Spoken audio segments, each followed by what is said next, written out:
కేంద్ర ప్రభుత్వం చేపట్టే కులగణనకు కాంగ్రెస్ పార్టీ సహకరిస్తుందని ఆ పార్టీ అగ్రనేత రాహుల్ గాంధీ తెలిపారు. అయితే కులగణనకు నిర్ణీత సమయం తెలపాలని కోరుతున్నామన్నారు. తెలంగాణలో చేపట్టిన కులగణన ప్రక్రియ ఇందుకు బ్లూ ప్రింట్ గా నిలుస్తుందని అన్నారు. కులగణన సమానత్వం తీసుకొస్తుందని తెలిపారు. ఇది తొలి మెట్టేనని పేర్కొన్న రాహుల్ కులగణనకు అందరి భాగస్వామ్యం కూడా అవసరమన్నారు. కులగణనకు తెలంగాణ ఓ మోడల్గా నిలుస్తుందని చెప్పారు. तेलंगाना मॉडल में 2-3 प्रिंसिपल्स हैं। पहला प्रिंसिपल है कि बंद कमरे में 5-10 ब्यूरोक्रेट्स ने उसको नहीं डिजाइन किया, ठीक है?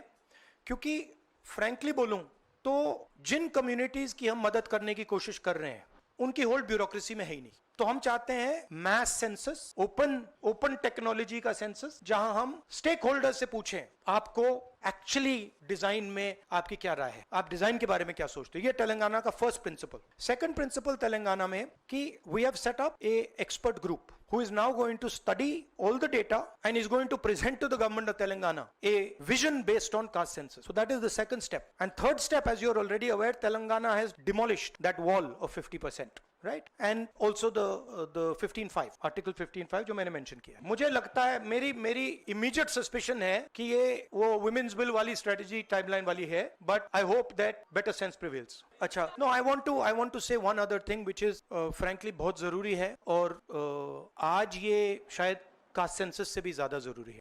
मैं आज कानपुर गया और वहां पे जो टेररिज्म के विक्टिम थे उनसे मैंने बात की, परिवार से मैंने बात की। कोल्ड ब्लडेड तरीके से उनके बेटे को मारा गया बिना मर्सी के और 28 लोगों को ऐसे मारा गया, बहुत सारे लोग घायल हुए। मैं इस पे कमेंट नहीं करना चाहता हूं ये कैसे हुआ, मैं सिर्फ ये कहना चाहता हूं कि जिन लोगों ने ये किया है, जो भी हैं, कहां भी हैं, दे हैव टू पे for this and they have to pay for it properly, not in some half-hearted way, ऐसे आलतू फालतू तरीके से नहीं। they have to pay for it properly कि इनको याद रहे कि हिंदुस्तान के साथ ये नहीं किया जा सकता है। కులగణన చేపట్టాలన్న కేంద్ర ప్రభుత్వ నిర్ణయాన్ని తెలంగాణ సీఎం రేవంత్ రెడ్డి అభినందించారు. ప్రధాని మోదీ కేంద్ర కేబినెట్కు ఈ సందర్భంగా ధన్యవాదాలు తెలిపారు. కేంద్ర నిర్ణయంతో రాహుల్ గాంధీ విజన్ సాకారం కాబోతుందని పేర్కొన్నారు. రాహుల్ విపక్షంలో ఉండి కూడా కేంద్ర విధానాన్ని ప్రభావితం చేశారు. దేశంలో కులగణన చేపట్టిన తొలి రాష్ట్రం తెలంగాణే అన్నారు. రాహుల్ విజన్తో రాష్ట్రంలో కులగణన చేపట్టామన్నారు.